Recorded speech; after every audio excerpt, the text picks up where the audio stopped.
अच्छा बच्चों, ये क्या बनाया है? ये मैंने ह्यूमन हार्ट बनाया। ये किस तरह काम करता है, करके दिखाएं जरा। पहले मैं आपको बताती हूँ कि ना हमारे यहाँ जहाँ है ना हार्ट यानी दिल के खाने कितने होते हैं। वो होते हैं चार। पहले होता है दायां एट्रियम, बायां एट्रियम, दायां वेंट्रिकल और बायां वेंट्रिकल। यहाँ पर है ना जो ऑक्सीजनेटेड और डीऑक्सीजनेटेड खून के बारे में बताया गया है। जो डीऑक्सीजनेटेड खून है उस वो ऑक्सीजन जिसमें ऑक्सीजन कम होती है वो हमारे पास है ब्लू कलर का। यहाँ पर जहाँ पर ब्लू शेप हुई है ना वो हमारे पास डीऑक्सीजनेटेड है, और ऑक्सीजनेटेड है ना वो हमारे पास रेड है। ठीक है, आज मैं आपको पहले बताती हूँ कि डीऑक्सीजनेटेड खून कहाँ से आता है।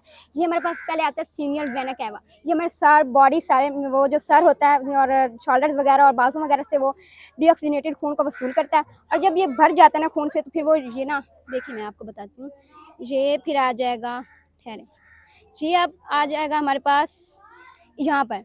यहाँ पर हमारे राइट एट्रियम में आ जाएगा। जब ये खून फिर भर जाएगा ना डीऑक्सीजनेटेड खून से, ये फिर आ जाएगा राइट वेंट्रिकल में। ये जब डीऑक्सीजनेटेड खून से फिर ये भर जाएगा ना, और ये एक होती है, इसमें एक पल्मोनरी आर्टरी होती है जिसके पास डीऑक्सीजनेटेड खून जो होता है वो फेफड़ों में यानी लंग्स में जाता है। ठीक है, अब यहाँ से हमारे पास जाएगा डीऑक्सीजनेटेड खून पल्मोनरी से, और ये फिर जाएगा हमारे पास क्या है, फेफड़ों में जाएगा, लंग्स जिसे कहते हैं। अब वहाँ पर हम ज़ाहिर सांस लेते हैं, सांस जब लेते हैं CO2 हम बाहर निकालते हैं, और वो जो ऑक्सीजन वाला खून होता है वो ऑक्सीजनेटेड खून यानी ऑक्सीजन जिसमें भरपूर होगी, ज़्यादा होगी। ठीक है, अब ये ऑक्सीजनेटेड खून हो गया। अब हम ये क्या, यहाँ पर ये पल्मोनरी आर्टरी है, ये इसकी एक और भी जगह है, ये वाली जो है ना आर्टरीज ये होती हैं डीऑक्सीजनेटेड वाली। ठीक है, और जो रेड है ये ऑक्सीजनेटेड वाली हैं यानी जिसमें ऑक्सीजन ज़्यादा होता है।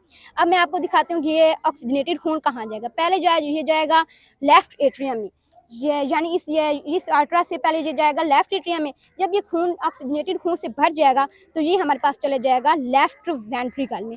असल में आपको मैं बताती हूँ कि ये ना हमारा जो होता है ना हार्ट, वो कहाँ पर मौजूद होता है, ये हमारे लंग्स के दरमियान में होता है। यही बात है कि हम कहते हैं कि वो लेफ्ट में है। क्यों कहते हैं? क्योंकि यहाँ पर ऑक्सीजनेटेड खून जो होता है वो हमारे सारे जिस्म में क्या मुंतकिल हो जाता है, मतलब सर से लेकर पाँव तक ये हमारा क्या होता है, ऑक्सीजनेटेड लेफ्ट वेंट्रिकल जो होता है वो हमें तकसीम कर देता है, वो करता है। इसलिए हम कहते हैं कि ये लेफ्ट जगह पर, हालांकि ये होता है हार्ट जो होता है ना वो लंग्स के दरमियान में होता है बस। वेल डन, जबरदस्त।